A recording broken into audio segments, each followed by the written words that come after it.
Welcome to another episode of the Dad Schooling Podcast. I am your host, Fatherhood Reforged, and today our guest is none other than the Art of Purpose. How you doing, man? Thanks for having me on, buddy. Appreciate you having me. Oh, I appreciate you making the time. I mean, I know you're a busy guy, and I reached out on the off chance, and it just so happened that the stars aligned for us. So very grateful for you to be on. Do you want to give us a brief introduction Yeah, for those hi. who don't I'm the know? art of Okay, absolutely sure. I'm the art of purpose on X. I've had an account for the past, let's see, 4 years on X, and I've grown an audience of about 325,000 followers on that platform. I used to be a public school teacher, and what I do now is I'm a social media strategist for people who are looking to grow their audiences on X. So I've written a couple courses, Create 24/7, which is our most popular course. I run the community masterclass, and I post on X all day long, create memes, and help inspire other people to embrace traditional values. Yeah, I mean, you inspire myself. I've been a follower probably since I started. I mean, you've done a much better job than I have, but I started about 21, Mhm. 2021. Seemed like almost like a big push for people to start during the pandemic. I Absolutely, and think, that's yeah, I don't know if you know my background or not, but if you take a look at my account, which is at creation 24/7 on X, you'll see that I started in May of 2020, which was the low point, right? We're talking the lowest point of the low points when it comes to where we were with the COVID, right? This was right yeah. when all the shutdowns were happening. So I know this is a homeschool podcast, but and don't hold this against me. I used to be a public school teacher, public school teacher for 20 years. I have a master's degree in education. Again, don't hold that against me. Okay. I have a master's degree in education. Did all of the right things in public school. I used to teach band, and now I run accounts on X and I teach others what they do. But so I did start in 2020. It's funny that you mentioned that. It was because of so many things getting shut down within public schools. So my classroom got shut down. I was home. My son was born recently at that time. He was born like a couple months before that. And I was home with him because my classroom was shut down. And we were just watching the news every single day. And every Oof. day it was right. Every day it was the most depressing thing ever, every single day. Right. Like every day the Hmm. news got more depressing. And, I was just sitting there listening to the news and, with a newborn, and I'd recently become a millionaire as well. There's like a lot of things that happened in my life that were all converging at the same time. My son was born, became a millionaire, and um, my classroom got shut down from COVID all at once, like all in the span of a few months. So I was sitting there just consuming, right? And I was Hmm. like, this is where the whole create movement comes from. So it's like I was sitting there watching TV, just being told what to think, right? Just, Yeah, yeah. stuff bad, bad, bad, fear, bad, hate, hate, hate, hate, fear, all this, this Oh, yeah. the usual script, right? And so what I did was it's like, screw this, man. I'm going to get off my ass and I'm going to create an account. Now, I had learned so much from what it was called Twitter at the time, right? Hmm. I had been on the site for years. I'd been on there for about 8 years, and that site made me financially independent. It put me in a great situation in this world. And so I thought, why don't I just start an account? Now I'm in that same position myself. Why don't I, instead of just consuming all the bad information that's out there, go out there and try to create something, put my own ideas out there? So I came up with the concept of putting together the account called the Art of Purpose, which Yeah. at the time only posted art and like only posted Hmm. ideas about the world. Like that was it. That's all we did for a few years. And the account absolutely blew up. And so from there, we created a couple social media courses from there. They blew up as well. We've sold thousands of our courses. And from that, so many people loved the course so much because it's a real course. Like this isn't like one of those like typical a marketer sold you like I'm not gonna say names. It like some typical marketer sold you a course and like you get it and it's no, this is a real course and you take it and Yeah. like you really understand what it takes to make it online. And then from there, so many people took it. We're like, let's make a community around it. So that's what I do now is I run the Mm. masterclass community, I run some cohorts. I coach individuals on how to run their social media accounts for a living. So that's where we started on X. Started just one day I was sitting on my couch. I Yeah. enjoyed the platform, and I put everything I had into it. And now I don't teach public school anymore. Well, that's beautiful in and of itself. But no, I mean, dude, what you just said, I think resonates with so many people, and I think is a testament to why, you've been so successful on X, is that the goal was to just do good. The Mhm. goal was noble when you started. It wasn't to, like you said, scam people through marketing or anything like that. It was everything was so doom and gloom at the time, and it really was. I mean, you just had to keep the TV off permanently. Otherwise, it was just blasting at you. And to use that when so many people sunk into that messaging, and then to use that messaging to sort of spearhead or springboard yourself into to doing something more noble and putting goodness out there and reflections out there, and I mean getting off your ass ultimately as well, to use that as an inspiration for yourself, not just the other people, is really a testament to why the account's done so well.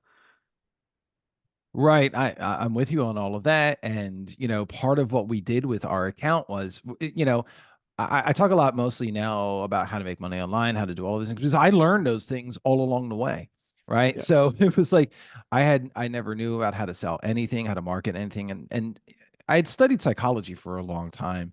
That gave me a huge bonus when I was putting together my account. sure. And so when I was putting together, I learned everything by doing it, right? And then Mm, if which is a real under so again, like so we'll talk about, a lot of you have homeschool, right? Like so you have a lot of yeah, homeschoolers. Not every single one of you that homeschools, right, is an expert in every single subject, but though no, you can teach exactly. your kids, right? Exactly. And then you probably learn things along the way. That's the beauty of creating, right? It's the same principles. You may not have this is what people really fear fatherhood for. I don't think homeschool parents really fear this, but the normies do. Okay, is they fear like they feel like they have to be an expert in something to be great at it, Yeah, right? Like it's like yeah, trust the experts, trust Fauci, and really it's just propaganda. I learned that as a public school teacher. This is like most of the successful teachers I knew, the actual good ones, they would just make stuff up as they go along and learn along with the students and sometimes in the trenches alongside with them. So the whole principle yeah, of that was when I was putting things together as well. It's like, it's not like, oh, I can't talk about this. I am not an expert. It was, why can't I talk about social media growth? I grew my account to like 10,000 followers in like a couple months when I was getting serious about it. So like, why can't I turn around and teach someone else, right? That'll help me understand what the problems are, what their problems are. It'll help me understand more about how social media yeah, works. And that's one of the beauties about homeschooling. And that's one of the beauties about learning and creating on your own. yeah. I mean, what you just described is a beautiful example of the growth mindset. Hmm. Is that's the only way we grow, is by getting uncomfortable and getting our hands dirty and getting stuck in there.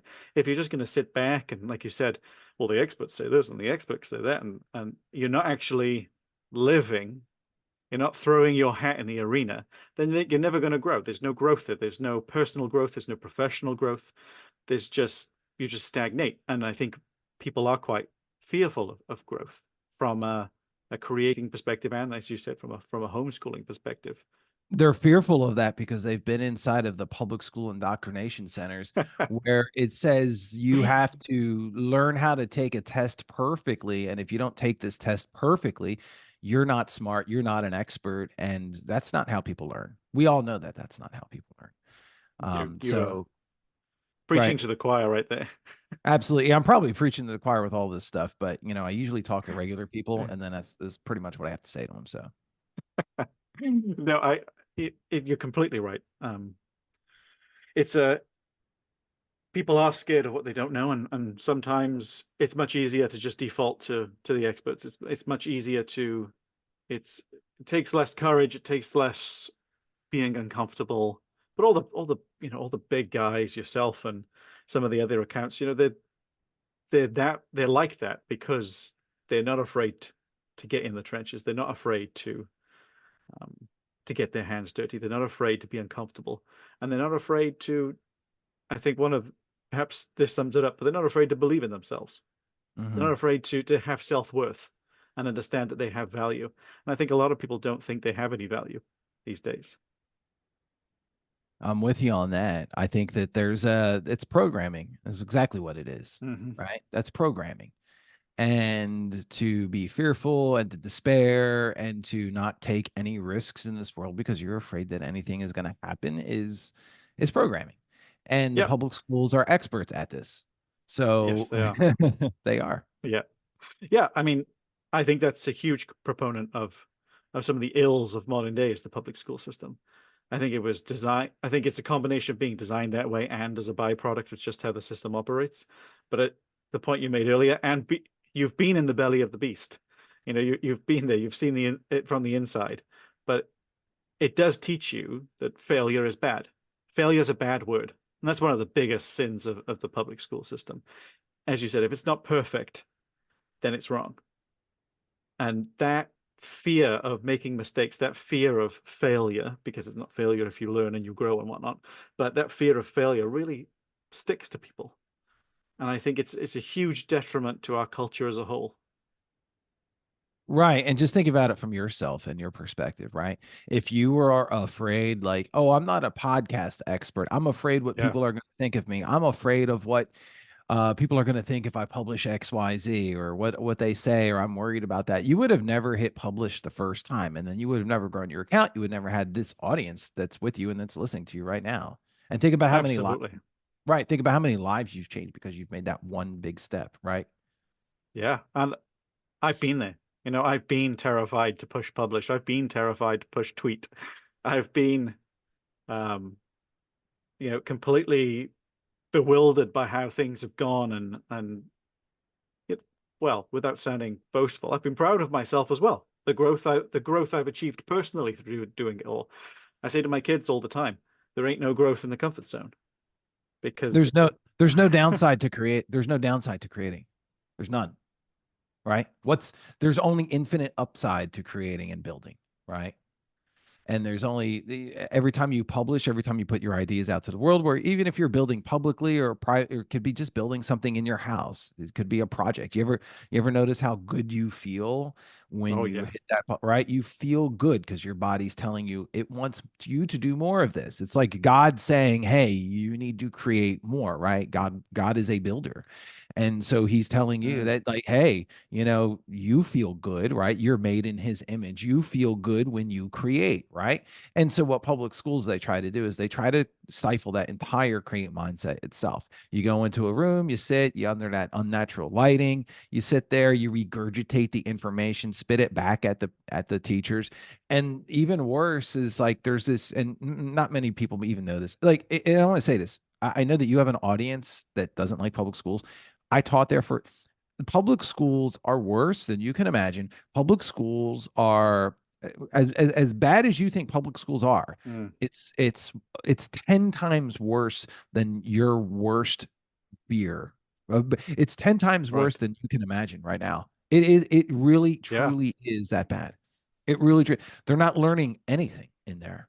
And basically the teachers are just told to pass on the kids. Like, hey, Mm, I'm going to pass them on. There's no checks and balances. The grades don't mean anything. There some districts are even getting rid of failing grades. It has to do more with just babysitting. It's just giant yeah. babysitting Yeah, of and course. an expensive version of babysitting as opposed to them learning anything in there. And I've seen it myself. Yeah, I mean, who else better to comment than people who've been in the belly of the beast? And I mean, you wouldn't be surprised, but if, for anyone who's listening, you would be surprised at how many people who homeschool are current educators or ex-educators. They've been in the system and they've gone, well, it's not for my kids. That's almost a whole new niche, really, is what you can have, like former Yeah. teachers who left the profession and like forget this. My wife recently left as well. So we were both public school teachers and now she's doing it. But our son is 4, so he's with us and then he still Yeah. hasn't he's going to go to pre-K. So I do want to say just as publicly, we do have plans to send our son to a private religious school just because we're religious and that school reflects our values. Yep. And I don't think most people have access to that. So I think my most famous tweet, I think I've had multiple viral tweets of the same tweet is, I've taught public school for 20 years, and the number one lesson that I've learned through, I've taught public school for 20 years and have a master's degree. And the biggest lesson that I learned was to homeschool your kids. So if I could summarize the whole thing, that's what I would tell parents to do. Look into that. Yeah, I mean, maybe you do have a good religious school near you, but look into the homeschools as well. I mean, that's fantastic advice. And I don't, I'm not here to bash other modes of education or other modes of learning. Homeschooling is great for us and my family, and it works wonderfully. But I think the underlying message I like to get across is about parents being intentional with their children's education. Understanding, firstly, that the public school system is awful. It was designed to be awful. It was never designed to encourage prosperous growth amongst children and a love of learning. It was never designed that way, and it will never work that way. But there are alternative forms of education out there, and you as parents owe it to your children to be intentional with that and involved with that.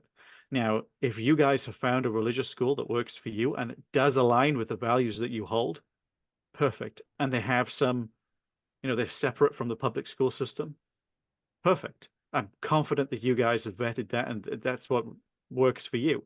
But there's so many parents who just sit back and the default is, and they never even question what they're gonna do with their children's education. The default is just public school. Right. Yeah. That's not a way to live. No. And I think going off your viral tweet, I think it seems to me a lot of the stuff you post, I mean, you said it was art initially, but the stuff you post now is actually quite countercultural. Right. Most of what It's we post now is counter. So part of that reason is while I was starting out, I was still working in the public schools, right? mm, And I think it's important to be authentic with your audience, right? yeah. Your content is your life. That is one of the things that I preach, right? Everything in your life. So what did I start tweeting about at first? I had become a millionaire recently. I actually had started tweeting originally about personal finance. Right. That's where I started, was because that was the big thing that was going on in my life. And then as we built our business, I tweeted a bit about that. And then I've had more of a content shift towards philosophy and religion because that's what's on my mind. And that's what we're doing now. Yeah, I still tweet about some of the other things as well. And I talk about those things, but that's primarily where our content is at because that's what's going on in our lives. Yeah, well, I love that. I love that it's a reflection of you and people follow you for you. They don't follow it for any other particular reason. And as your priorities change or your focus shifts, so does the content you create. And that's the best way to do it. Nobody wants to be, as you said, your focus doesn't want to be in your personal life, your faith and culture and philosophy, but then you're still tweeting about finances. It feels almost, the best work I do is when I'm passionate about something. And if I'm no Hmm. longer passionate about personal finances and something else has taken my focus right now, then the last thing you're not going to want to create, you're not going to want to put goodness out into the world if you're tweeting about something that's not no longer your passion or isn't a priority for you and your family at the moment. I'm with you on that, man. That's exactly the right philosophy. If you don't find it fun, you shouldn't be doing it, right? And one of the most, to me, it's the most fun thing in the world to do, right? But there's a lot of Yeah. people that they'll come to me and they'll go, AOP, right? I'm having a hard time figuring out what my niche is. I go, like, are you living and breathing? You have a niche right now. You're alive. Your content is your life.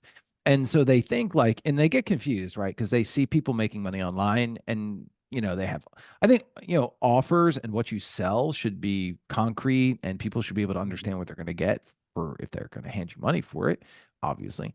But when you're coming up with when you're putting together a profile or you're thinking about what to tweet about, you don't need to overthink this, right? All you need to do is really to start the more of the creation process is learning how to be more in tune with what's going on in your regular life. Yeah. Okay. Yeah. That's really the whole that's so and like even our courses teach that. I know it's like you got to learn that, but yeah, there really Oh is yeah. because you would be shocked at how much people miss. Like they think like, oh, every single tweet has to be like the most original thing from my soul, or I can't hit publish, right? Like, Mhm. and I'm sorry, it's on X, okay? It doesn't have to be the most unique thing. Not everything does. It's nice if you do have this amazing tweet, but some things could be just, hey, you took your family out to the beach. I had a picture of, I think I had, yeah, on my birthday, I shared a Yeah, picture with my family on the beach, 1,000 likes. Okay. And, now you may not get that because you didn't build like the same kind of audience and stuff like that, because there's a lot of context within the content that you put out there, right? sure. Context is really important. But as far as what we put out onto the timeline, yeah. So whatever you're doing, what your values are, and there's many different ways, and so this is another mistake people make too when they're coming up with content online, is not only they're like afraid to hit publish or share the content, is they they don't talk with their audience. Like they don't fundamentally understand the importance of why you would want an audience. So they Mm, never talk with them. They just talk at them. And this is the right. biggest mistake content creators make, is they just publish, but there's no reason for anyone to react in any way, shape, or form to the tweet. Not like with a comment, not with a like. They're closed loops. Okay. And Mm, this is the so it's just, when people will come to me and they go, "Hey, OP, what's wrong with my page? I'm getting like no engagement right now." And I take a look at their page and I read the tweets and I go like, "Why would anyone want to interact with that tweet?" That's really the first question that you should ask yourself. It's like, what do I do to deserve any kind of energy back, like in a comment mm, or a like or a retweet? What is there to get someone to move off of the chair or on their phone or stop the scroll? What is there to get some kind of reaction there? And most of the time there's nothing there. And they're just talking at their audience, which is kind of disrespectful to just talk at your audience. It's like, everything you do when you're creating, I learned this as an artist as well. Like I have the word art of purpose in my account, right? So my yeah. background actually was as a musician for my entire life. Okay. Like when I was a kid, I was an opera singer, and I've Wow. been yeah, yeah. Hmm. So I've been in the music world my entire life, been around the world as a musician multiple times. And so I understand like the art world, right? And the education Mm. world. It's the two most pretentious worlds out there, possibly. But other than social media. But what you have is you need to, I learned this as an artist. When you're on stage, you need to be understanding what the people in the seats are thinking, right? It's like jazz, right? It's like when you're playing a solo and you're up there jamming on stage, you're not just jamming to yourself, you're getting it for the vibes of what's going on in the crowd and in Mm, the audience as well. And not enough people are on social media thinking like that. They're just like, I'm just going to tweet stuff. And that's fine. Like you can still do it, but it's not a Dear Diary. It's a forum, right? Your page mm, is more like each single page that you have should be approached like it's a Roman forum where people are coming in and gathering and talking with each other and having a good time. You're learning about other people, you're making connections, you're networking with other individuals. Like for instance, didn't you reach out to me like this? I sent out a tweet, right? Or was it I yep. sent out a tweet or an email? I sent out two things. And I said, look, I am usually really busy. Okay. But now I have upcoming for like 3 weeks an empty schedule and I want to get on as many podcasts as possible. I reached out and I had about a dozen podcasts contact me instantly. Okay. I only went on the best ones like yours. Okay. Thank you But very much. yeah, right. But look at that. That's the power of social media right there, is that Mm, you can make connections with people instantly. Okay. You can, like, yesterday I hosted a spaces, right? I pick up my phone, right? I hosted a spaces last week, right? I picked up my phone and 10,000 people attended instantly. Yesterday, I hosted a spaces, 5,000 people attended. And there were people who worked we were complaining about X. Okay. We were like yeah. venting I about was all on, the I was on one of them. I was on one of them. were you? And Yeah. I don't hold back. And so what happened was this: a couple people who worked for X, like unofficially, Mm, showed up to that spaces and got on stage with us and started to give like the other side of the argument. And they have reached out to me and my team and have been like, hey, look, you know, w- if you're going to do another one of these, we want to know in advance and we're going to have somebody there. So look at wow. it's like, right, like I know. Like I guess the only way to get X support to respond is to publicly call them out and blast and have 10,000 people show up to your spaces. But My whole point is this is that people underestimate the power of what social media is. Okay. Yeah. And they really do. Like they go like, they they're they're so worried about like the world that's around them, like the Mm. news, probably because they're watching the news, okay, which you shouldn't be. But they don't understand the power of building an audience and social media as well. And so they never get started. They think like there's no value there, but it's life changing. What you can put out there is life changing. You Yeah. can meet people that can change your life. You can, because of this, leave your job because you've created offers or you've built something special online. Maybe it's through fitness, maybe it's through coaching or whatever it is. But people tend to undervalue what's out there because Yeah. that's the It. that's the real classroom. Like I instantly picked up on this when I was building, right? I was on I was a public school teacher, right? I said that. And Yeah. it's the same old nonsense like every single year. It's like, okay, well, you do this, you get these ratings and you do these things, and it's like this, and you just jump through hoops again and again and again and again, and to get anything done, you can't get anything done.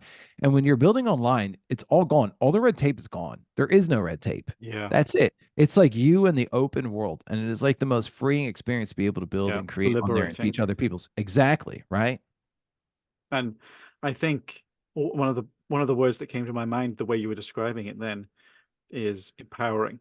It's really empowering to create on social media. And social media can be a tool that you use to empower yourself considerably, elevate your self-worth, elevate the connections in your life.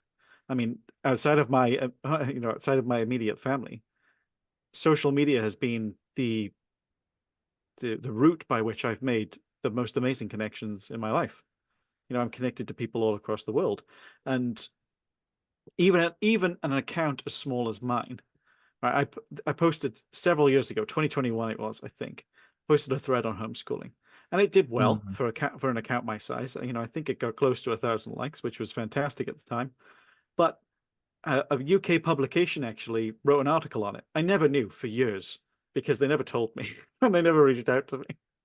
So I never knew for years until my wife stumbled across it when she was Googling my Twitter name, um, to see if there was anything around. And it was just a testament to exactly what you were saying, how empowering it is, how you can change people's lives. Even an account as small as mine, certainly as small as it was then, still had that reach, still had that capacity to do goodness, to do greatness, to elevate myself. Yeah, I'm with you on that, man. You just got to get out there and hit publish. You just got to get out there and create. That's it. That's all you got to do. And I think one of the one of the one of the other themes that you've sort of been touching upon all the way through is authenticity, right? And I think because it's so liberating, you do have a genuine opportunity to be authentic. You have a space in which you can live unapologetically and authentically. Perhaps for some people, the first space in their entire lives. We all put our mask on when we go to work, or at least those of us of a like-minded, of this type of mindset.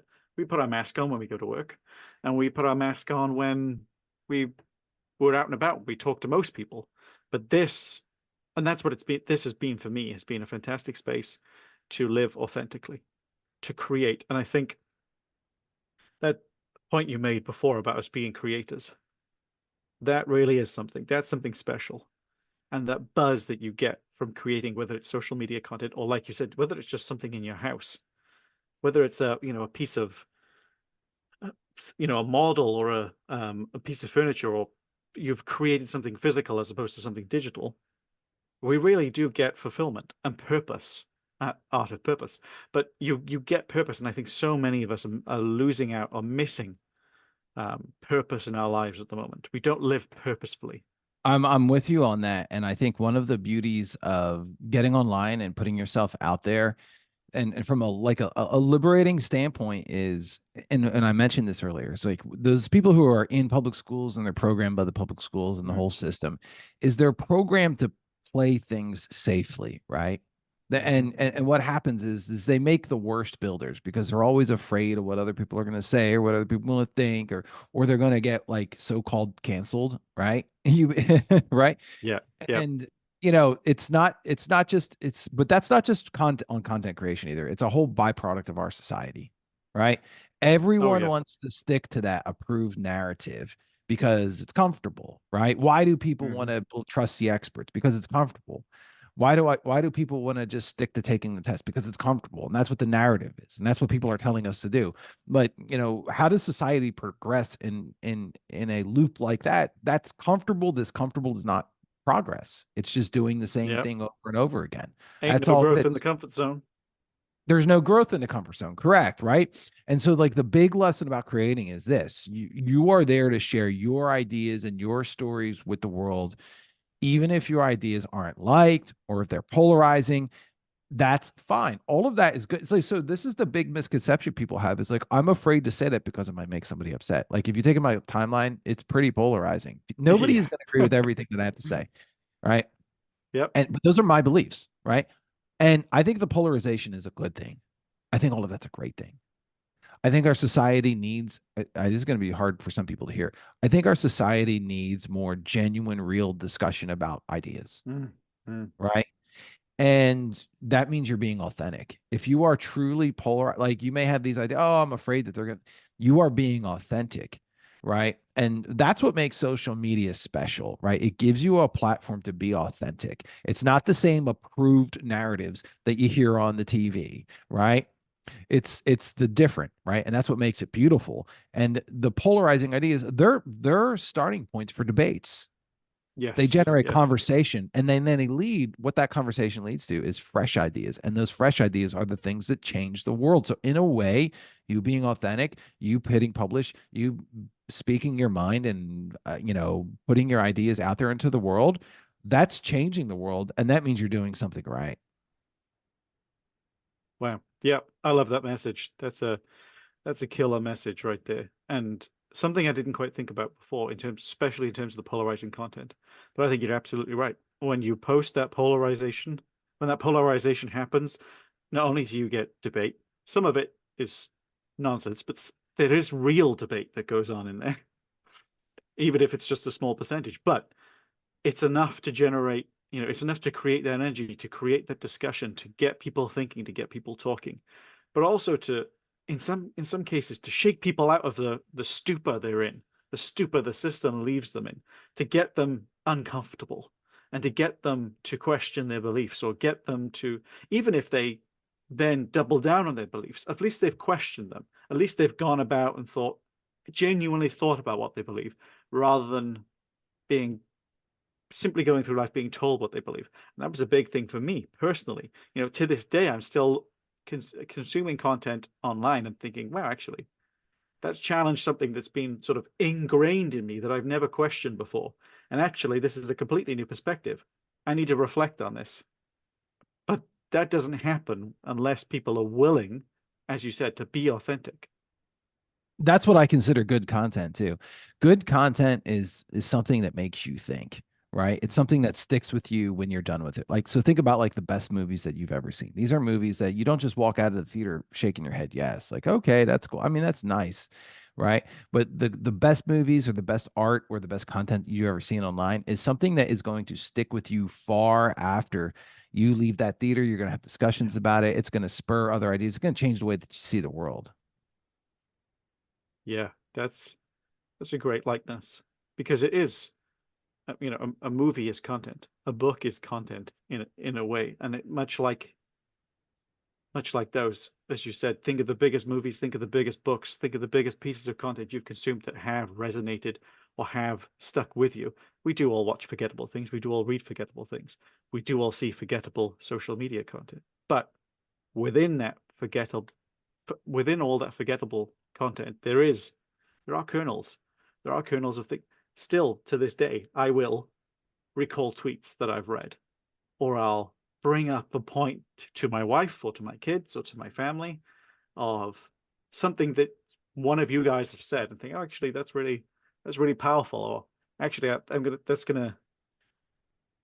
gonna change something internally, or I'm gonna change something externally, because something somebody said has made me reflect, and it's stuck with me. Yeah, I'll take it a step further. Everything you consume is a form of content. So this can even transfer not just to movies or comic books or whatever you're consuming. It could even be conversations that you're having with people. right? So Mm. conversations with friends as well, right? And this is why you need to be mindful about like who you surround yourself with or who you're talking to, because that is going to affect the way that you think as well. Okay, so it's like not just movies and TV and media, it's also Hmm. like the people you talk to every single day. That's why I think, I know you have like yourself a little community. That's why I have a community as well. It's important to surround yourselves with the right kinds of people because it's going to help you learn and progress much quicker, right? Um, Yes.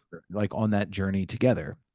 So that's what's great about social media is that you can find, right? I always tell people this and they don't understand this. I say X is a networking site. X is a networking Hmm. site. If you are not there to meet other people, you are playing the game wrong. Okay? You need to be talking with other people every single I've met friends. I've met so many people on social media. It's just absolutely crazy. Friends, business partners. My whole life has changed because of the people that I've met on social media. And, why do people spend $200,000 to go to college and get a liberal arts degree? What's the real reason? It's not there to learn. They're not there to learn. They're not really like you could take that 5-year liberal arts degree and you could probably learn everything in 4 months, right? It's Hmm. a waste of time. Yep. What you're really there to do and why people spend that much money is because they're there to network with other people. They want to meet the right professors, they want to meet the right people, and hopefully that's going to lead to a job or a more Yeah. advanced degree, right? That's why they're there. You don't need any of that. You don't need any of that. You don't need any of those. Those things are obsolete because of social media. I can have conversations in DMs with billionaires, Mm. Yep. right? Like why I don't need to go to I mean I have a master's degree. What's more important, my degrees or my social media accounts? My social media accounts, Yeah. right? I mean, the evidence is right there. Right. Yeah, right. And I've made far more money online than I have as a public school teacher. So to say that, that's what you need to be doing. You need to be out there on social media. You can be networking. You can meeting other individuals, and from there, you're going to meet people that can change your life, the right kind of people. Yes, absolutely. And just to, to go circle all the way back to the beginning, when you've just made the point about, the types of people you bother with are very important.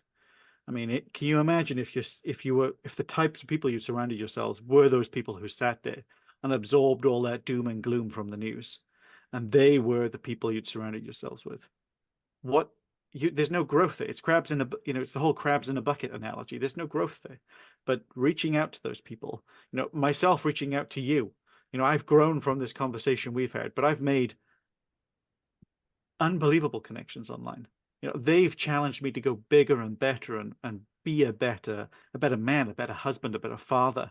Not just they've helped me grow personally, but and my wife understands, all my social media activity, but I don't think she quite realizes how grateful she is and how grateful my kids certainly don't, but how grateful my kids are for the people I know and the content I've read and the content I've made on social media, because it spurred such a dramatic change in me as a person that unless you're there looking at it, I don't think they can fully comprehend. I'm with you on that, man. You don't realize how valuable it is until you have it. That's the thing. Yeah, yeah, yeah. And I think I really wanted to I really wanted to touch on, because your account is very countercultural, and I really wanted to touch on how do we recover from it all. But I think, how do we as a society recover? But I think you've made such an Well, I can eloquent talk. and I can deep. talk about that as well. Like, go ahead. Yeah, What's your question? I was gonna say you've made such an eloquent and deep actual point about social media and about not just there's social media and then the depth you've actually gone into about why it's important for society and why it's important, because it's important for society because it's important for people. And Right. Yeah. That's exactly why it's important. Right. So, you can't really create and build, and speak your mind when you really have no influence if you're not on social media. So, for instance, it's like, you were talking about like the issues with society, right? So, like, let's talk about the real issues with society.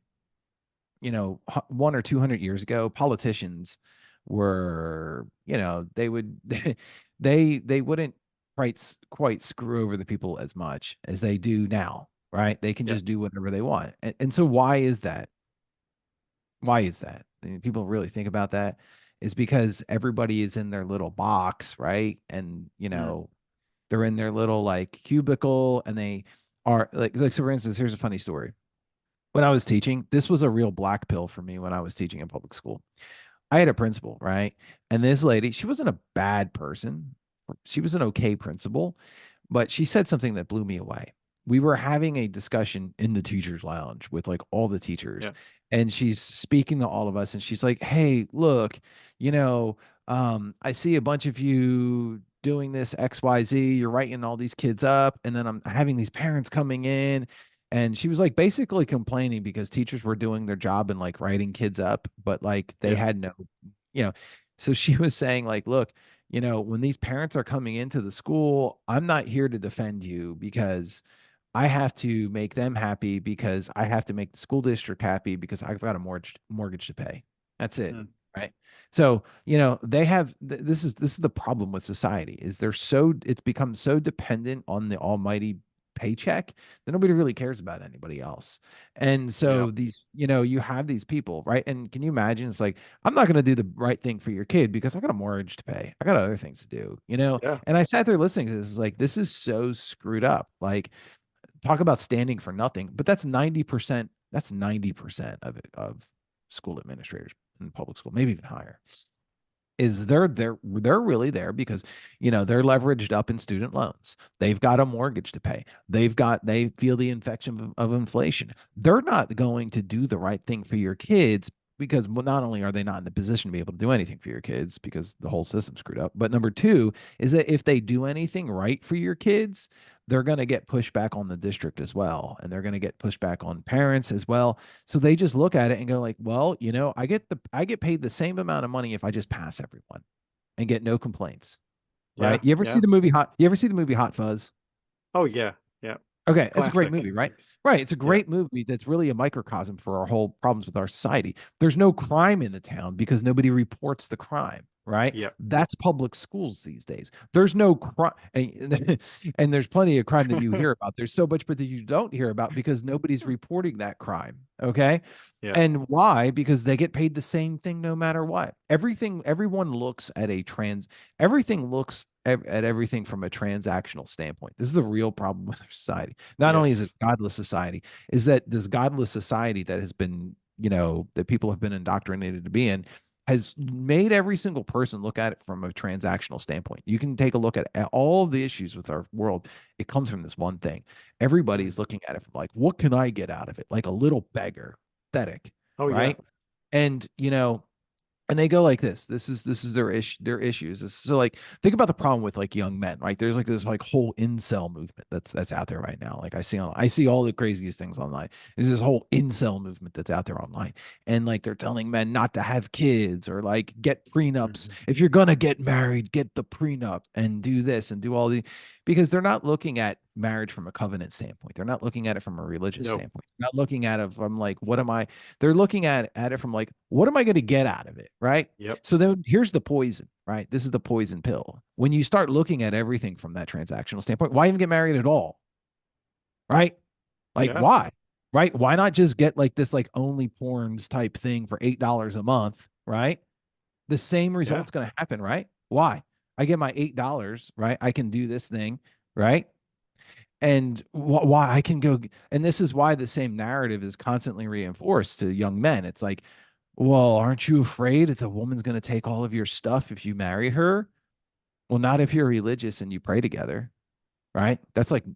That never happens in that yeah, circumstance. Statistically insignificant.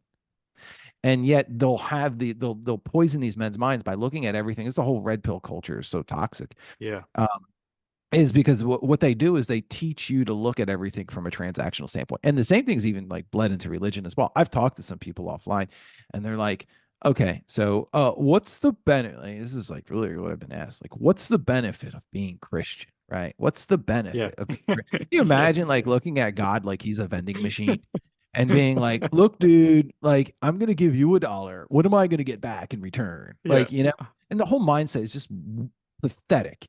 It's pathetic. And it's not human, it's inhuman to be sitting here like, All I do is look at every single person like a number and a digit on the screen. Hmm. And there's no humanity to any of it. And this is the real ill that's going on in the public schools. This is the real ill for our society. This is the real ill for our young men and why they've tuned out and dropped out of society because they've been programmed. Their minds have been programmed to look at everything as a transactional standpoint instead of like a covenant standpoint. Absolutely. We are very much in the age of the self, where, and Exactly. I've said this before, we're in the age of the self where comfort is king. And it kind of it's basically a worse way of saying what you just said about the transactional transactional interactions are the base of our society. Our society is now built on transaction.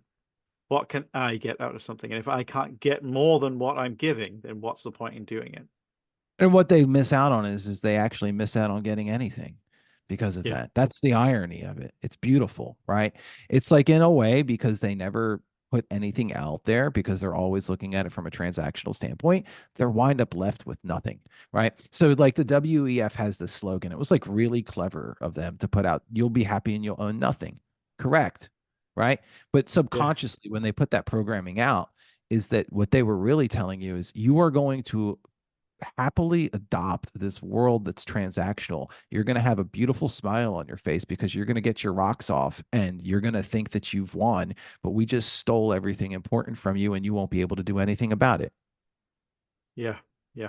That's it. That's that's it.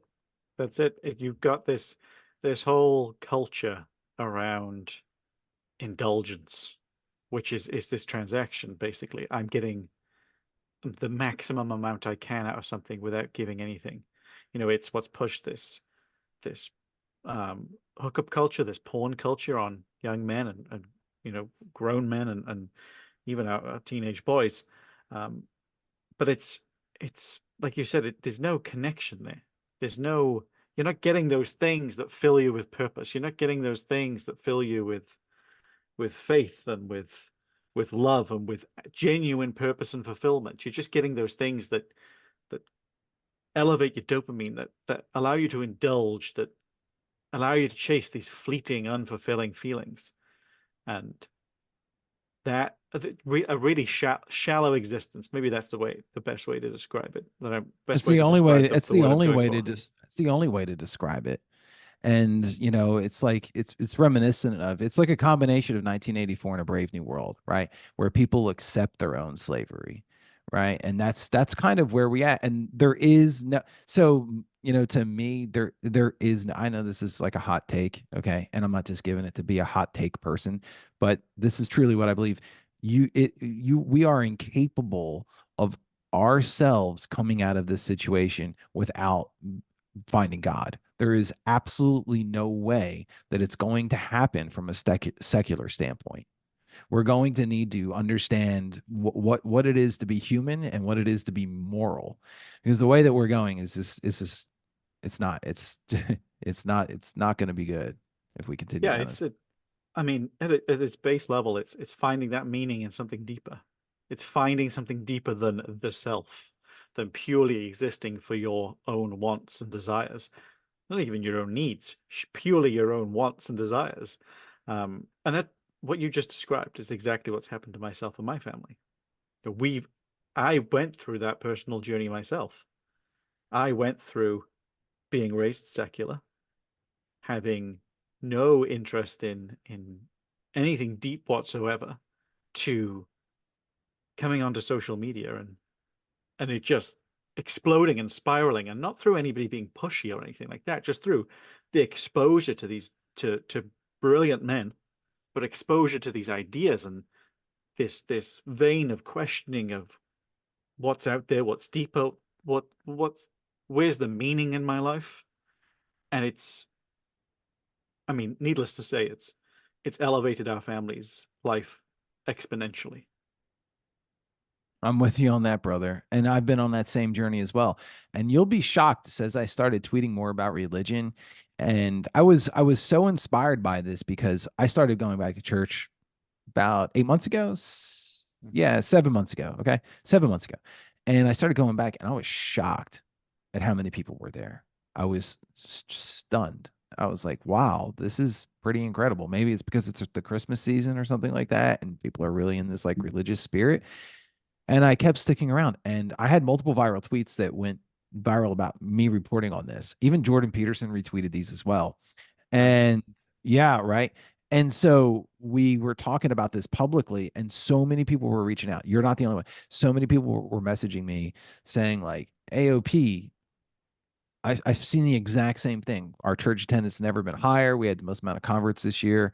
Or, and at the same time, people were speculating at this with me as well. They were like, I think what's happening is people are starting to realize that the real world, that world they see on the TV is fake, right? And Yeah. what's happening is that they love the authenticity that religion is bringing them. So they're going back to church and they're experiencing it firsthand with their families. And they're, now they're starting to see like, oh, wow, like, I've been to public school. I've been told my whole life I have no purpose or I have no meaning or I'm a bad person or I'm a this XYZ or I'm just another number in the system that's designed to go to school for like 8 years after I go graduate high school and then get in debt and then work a slave job for the rest of my life. No, there's more to life than that. Okay. There's more to life than that. And Yeah. people are waking up and they're starting to realize that. And I get these in my DMs like every single day. Somebody's coming at reaching out to me and saying, man, like I love this. I vibe with this. And like I'm seeing the same thing as well. Yeah. I mean, what you just described, the whole cubicle, the end goal with the cubicle, we were taught so fiercely, so fervently that that was the pinnacle of life. That was, if you could sit at a cubicle, if you could sit in your cubicle at the end of all your schooling, you'd made it. If you could Well, sit in the cubicle with I've all this come to the debt, realization you were. I've come to the realization that all these like huge companies and all these tech companies and all these Fortune 500 companies, they hate religion, right? They hate Yeah. it so much. They hate it's like I once I realized the enemy was religion, I was like, oh, now I got to be religious. I was like, now I'm going to get back into it, okay? But from what we see here is what's really going on is your job, right? And the college and university and the government, they want you to find your purpose within them. That's what they Yes. want, Yes. right? They want to define your purpose, and employers have even latched onto this as well. If you notice that so many of these companies, like during Pride Month or whatever movement, they're leading movements on purpose to help you define your purpose. That's why they want their employees to have pronouns in their emails or whatever, like absolutely ridiculous stuff. And why are they doing that? Why are they wanting you to work round the clock these days? Yeah. Why do they always want you to be on call? Why do they want you to put these limited labels and mindsets in on yourself and think a certain way and control your social medias? Because they want to control the way you think so that they Hmm. can define your purpose. And so this is what I tell everyone, every single person, if you're listening right now, what you need to do is you need to, when you're done listening to this, take a pencil and a piece of paper and define what your life is about and what your purpose is and define a mission statement. You can pray on it too if you want, if you're religious. Okay. And then write down who are you and what are your goals. And then from every single day moving forward, you need to see the whole world from that lens. Are you going to go drinking with your buddies and get blacked out drunk on a Friday night? Or are you going to do what you need to do? Maybe build a business, spend time with your family, because that's what your purpose tells you that you are. Okay. So as far as these, just don't be naive about it. You, there's a financial incentive for businesses to define who you are, and they don't want you doing that as well. And people find that in religions. Yeah. Well, they are two competing structures. They really do well. They want they want themselves to be your ultimate purpose. They want your career to be your ultimate purpose. But not just your career. Obviously, a man can find purpose in his career to support his family, but that's not what it's for. That's not what they want it to be for. Especially with all the messaging, around companies where they talk Right, about how but they're your but work family. a man can have a better purpose in his career when he doesn't have a family, right? And so they Yep. know that, right?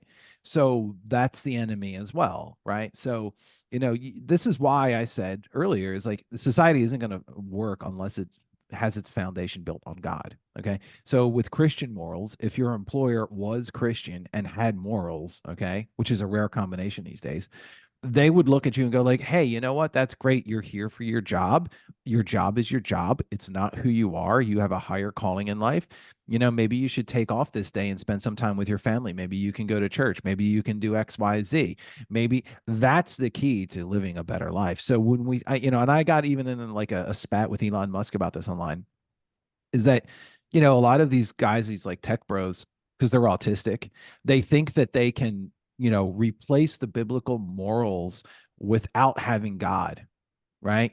Which then gives them real no mandate, right? So Yeah, here's something interesting that I learned when I was teaching public school. Okay, this is really interesting. go for it. Okay, so I myself went to Catholic school my entire life. Okay, Mhm. and then I went to a private school for college. And then so I really went to private school my whole life. I did do a couple years in a public school, but 90% of it was private. Okay. I started teaching in public school and I could not believe how even like administration treated staff, right? And how every single kid was just looked at just like another number and not like a person. And it was so sad. But something interesting was going on there. It's like they all had like the same rules, right? Mm, Like they all had the same rules. There's no different rules in a private or a Christian school versus a public school. Like you can't just get up and talk out of turn. Now, the problem is they don't not just enforce it, but there's a real problem in public schools because they have no mandate, right? So, for right. instance, and you understand this. Here's the difference right here. There's a religious mandate in Christian schools. So, like, if I did something stupid, an actual nun, could like walk up to you with a Bible and read a quote from the Bible and go, "Look, you got issue with me telling you what to do? Take it up with God right here. Here's the line." Okay. Public schools have no mandate. And so the kids, they ask a lot of whys. I've never seen so many whys in public schools. Like, well, why do I need to do that? Why do I need to do this? Why do I need to do that? There's no answer to, oh, because we told Yeah, you to do that, right? Right.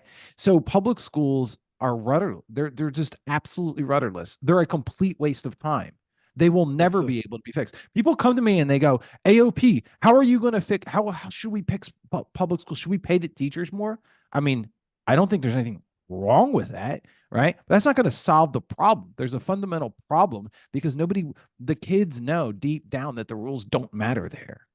They know deep down. yeah, There's no reason to follow the rules. Why? In a society that's why morals are God given. And so when you remove God from it, even kids know they don't need to do what's right because if God's not there, then who cares? man. That's a very interesting reflection. I've never considered myself, and I've never actually heard spoken before. But Oh, that's I'm gonna and keep I'm gonna keep speaking about that because I'm one go of the for few it. people that has been in both of those camps. Yes. Right. And so now I see the same thing, right? Now, right? I see guys like Musk and I see other tech guys out there trying to, they like read, I guess they take like all the stuff from the Bible, right? They like strip out the God part. It's like Thomas Jefferson, right? Like strip out the God part, take all of the good stuff, and then you know what? Magically, people are gonna just do what I say because I'm God, I'm given the mandate. Hmm. But then, you know what the problem is that people know that you're another human being. So that deep down, they're going to stab you right in the back as soon as they can. Right. But if it's given from God and people believe that it's from God and people know that it's from God, people are going to act a certain way accordingly, in accordance to that. Powerful stuff. A powerful reflection. I like I said, not one that I'd ever considered before, if I'm being totally honest. Yeah, well, And there's not enough people. Not people need to think about it like this. yeah, This is why it matters, right? It's not just what the rules are. Anybody can come up with rules. It's about why yeah. the morals are, about what And the I purpose is behind them. and that's really a statement that can take, that's a statement with an example that can be taken way beyond education and the school systems to to Western society as a whole. You can see the devastating effect it's had by that sort of that separation, as you said, when people have no inclination or no incentive or no even real desire to obey the rules because or live by a set of standards because it's just some politician telling them these standards exist and I've told you they exist because I've made them exist. Exactly, right. Yeah, I made them exist. I don't live by these rules myself, Yeah, yeah. and I expect you to live by those rules. So that's not anything there, right? That's not anything. Then you really have no rules. And that's where we are today, right? And that's why you need to demand that, you know, there needs to be something. So as far as public school goes, the best way to solve public schools is to not have public schools. That's really where I'm at. And I know that, yeah, there are some instances where they do good things, but just the way that our whole society, our whole foundation is built from a non-religious perspective is it's just it's I don't even consider us that we really I what do you have? Just a bunch of rules that nobody really, that we just pretend that they count. Like that's really where we're at right now. Stark reminder. And but not to end on a bad note, not to end on Oh, I'm not ending on a a bad downer. note. I'm actually quite hopeful, but Yeah, I'm no. just saying where we are. After this particularly after this conversation, I'm very hopeful. I had to circle back a bit. The depth, sort of the depth you added to social media and creation, and the act of creating and the art of creating, really does make me hopeful, actually. And it made me look at what I do in a completely different light, and actually realize the importance of what I do. And one I want to paraphrase you from a spaces you did months and months ago, actually. And Uh-oh. this No, this is one, no. yeah, this is one of these things actually that you talked about. One of those comments, one of those pieces of content that actually resonates with you and sticks with you going forward. And that was, and I'm paraphrasing, that was like 95% of people, they have a skill or some knowledge or a set of interests that they've just developed in their everyday life that that is useful to other people. But it's that 95% that have that, it's only 5% that know actually to translate it into content, to translate it into an offer. That's the skill. But everybody has something to give. Everybody's acquired something of value, and everybody is of value. But so many people don't have the courage or the know-how or even the wherewithal to put it out there and to benefit the world from living authentically. I think most people, it is a little bit like that, and I love that quote. I love where you're going with this. It's not just that though. I think that most people take for granted what they already know, Mm-hmm. right? Yes. And so because they've internalized X, Y, Z, they are like, well, nobody else is going to be interested in this. Wrong. I can tell you right now that, let's say, you might be in your 30s or in your 40s, right? Think about what a dummy you were back when you were 20 years old, right? What would you tell yourself now? Like, what would if you could tweet to yourself from 20 years ago, what would you tell yourself? Yeah. Right? There's something there, right? There's value. Just from you living life, there's value. You have kids, right? And Yep. you're a parent, right? And you've homeschooled. So right then and there is the foundation for some kind of offer. What you're doing in your life is monetizable in a way, and you're able, or you don't even have to make money off of it, or you can just teach someone else what you know, and then you'll internalize it more. Like, what were your biggest fears? You can always ask yourself this. What were your biggest fears when you were first getting started? Mm. Were you like, I don't know I don't know what kind of room am I going to use to homeschool my kids? Where are they going to sit? What kind of supplies do I need? What kind of books do I need? What kind of Yeah. things do I need? Like, what kind of schedule do I need to set a schedule? Are we going to do a set schedule, or are we just going to do, like, figure it out as we go along? All of that is something that you can create some kind of offer with, right? So perhaps you could just have some kind of like lead magnet where you get a checklist for all the things you need to be when you're starting homeschooling from day one. And then maybe you can have like a little community of homeschoolers that you get together, and you can charge like $5, $10. Like, if it takes time away from you and time during your day, it's okay to charge, because if somebody's getting value from it, right? Like, it's Mm. adding time into their lives, right? So maybe you can have like a group of homeschool parents or moms or something like that to talk every single day and like share, or maybe help solve some of the issues that are going on, right? There is with whatever what you're doing in life, you're creating value in your own life. All you need to do is figure out a ways that you can create somebody's value in somebody else's Yeah. life with the same thing that you've learned, right? And once I realized that, I started to be able to just teach anyone. So it's like I'm growing on social media. I have all of these notes. I've been taking notes the whole time since I've been growing on social media. Well, why don't I just put the notes into a course that Yeah. anyone can understand and replicate it and then sell it, right? Well, yeah, that's over 2,000 in sales now, 2,000 sales total. So you probably have something that you've done, right? Like for instance, I used to be a flipper like a long time ago. I used to like try some flipping some stuff out. Well, you know Yeah. what I should have done on top of flipping, right? Is actually have like some kind of this way back in the old long time ago. Have some account or something like that that talked about some of the stuff I was flipping. And then I would meet other people who were flippers. And then maybe we can have like a community talking about the best stuff to flip. And then I would be able to make other people money because they would be like, oh, I never thought about selling that. Or we could help people price stuff. It's like, oh, I don't know what to charge. I found this at like an old shop or something like that. Yeah. There, whatever you're doing, there's something in your life that is monetizable. You're just not thinking about it like in a way that you think that it is monetizable. Yeah. I love that line you said. If you're creating value in your own life, because everybody creates value in their own life because it's Yeah. living. It's called living. Every single day you're doing something that creates value into your own life. That's Yeah. something else that you can teach someone else. That's something that you can teach someone else. That's it. Dude, Yeah, that's amazing. people overcomplicate the whole thing. Yes. They really do. It's like when I was once watching like Shark Tank, right? Yeah. And you see some of these guys come on with like these half brain ideas or some decent ideas, but some people are like, oh, these guys are like geniuses. They're not geniuses. Okay, the guys who are on Shark Tank, even the best ones, they're not geniuses. They probably were like, you know what I really need?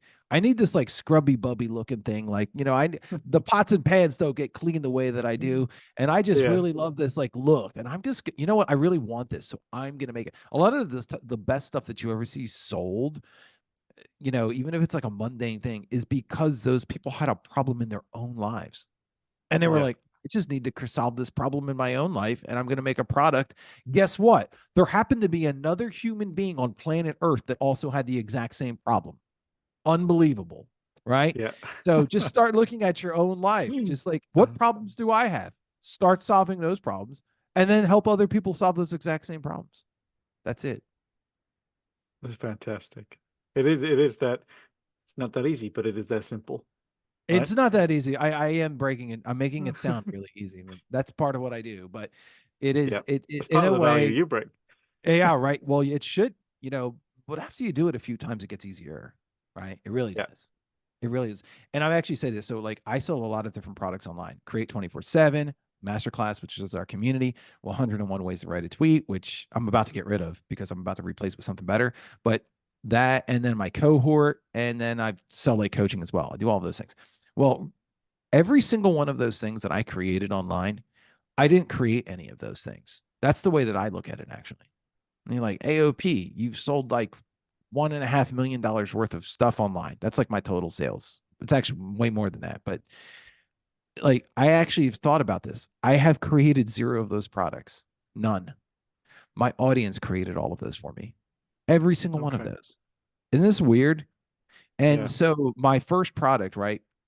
Create 24/7. People were coming up to me being like, hey, your account's growing really fast. What are you doing? How are you writing these threads? I was going through writing threads. And I was like, okay, well, I'm talking to people in chats, right? And because of that, I'm just gonna create something here, and then what? Well, I already did that for them. Why don't I just make it much bigger? If they have that problem, other people might have the same problem too, right? So really, people in my DMs asking me questions created my first guide. And then that got evolved and evolved and evolved and evolved. And then people wanted Mhm. the community, but everybody was asking me to do the community that already bought the course because they loved the course so much. And they were just like, now we want a community around it. And then everybody in my community was like, oh, now we want to do, we want like a plus version of this. We want like a boot camp style. So I was like, okay, every single thing that I have sold online, I've been asked to do it. Right. And so you Yeah. you guys got to start paying attention to what people want from you. really. And here's the crazy thing about this. I'm going to give you guys a giant white pill, right? All of the big corporations that you see, none of them are selling from that perspective. None of them are selling with that entrepreneurial spirit. That's a good thing. Mm. Disney, when they make a movie, they do work the other way around. They have an agenda, right? And their job is to brainwash you into thinking and doing and acting a certain way. I was in Target a few days ago. I know, right? Like I deserve some shame for even being there. But I walked around and I noticed something really interesting. I was looking around the store and I just like could not believe where I was. I was like, man, 30 years ago, this place would be a laughing stock, right? But what Target has done is they've created the type of consumer that consumes in that store. That is the really Yeah. interesting thing. That's the real brainwashing thing. See, but you can operate from the opposite standpoint now. You see, you have the advantage because that's actually the wrong way to run a biz. Okay. Now, from you, all you have to do is go to the customers, talk to them, and solve their problems. You see, once you do that, you are at a strategic standpoint advantage. You're a huge advantage versus the Disneys who are boxed. They're boxed into promoting the same ideas and the same woke agenda that's out there. They have to. Meanwhile, you can actually get your boots on the ground and solve real people's problems, and they can't. Yeah. That is, and there's the white pill. That's the white pill. That's it right there. That's Yeah, the I white was pill. about. I'm glad you brought. I almost because I'm not here to black pill anybody. Okay, it's No. like there's a lot of hope out there. There's a lot of good things out there, and that's what I want you guys to understand. It's just, every time I've been down or like depressed or something like that, just momentarily it happens. Okay. But then I start like, you know what? I'm going to write a tweet. I'm going to make a meme. I'm going to write an email. I'm going to host the spaces. I'm going to get up there and talk to people and I'm going to create. And that's what I want to tell each and every single one of you. Just get out there, hit publish, talk to people and start creating more. Dude, there you go. Creation is the ultimate white pill. Well, it is. Absolutely. And I think that is a beautiful place to end it on.